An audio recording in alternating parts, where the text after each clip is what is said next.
करुणा मुंडे यांच्या संदर्भामध्ये ऑनरेबल कोर्टने दिलेलं जजमेंट हे निश्चितपणे अभिनंदनीय आहे.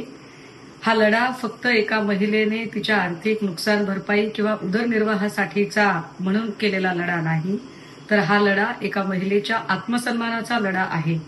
ज्या धीराने आणि ज्या संयमाने करुणा मुंडे यांनी ही सगळी लढत दिली ती काबिले तारीफ आहे. किंबहुना एकल संघर्ष करणाऱ्या त्या सगळ्या महिलांच्यासाठी हा सगळा प्रवास प्रेरणादायी आहे.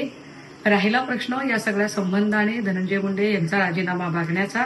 मला असं वाटतं की या सगळ्या घटना, या सगळ्या घडामोडींनी देवेंद्र फडणवीसजीही अवगत होते आणि ज्या अत्यंत निकामी आणि निरुपयोगी ठरलेला महिला आयोग आहे ही सगळीच मंडळी अवगत होती.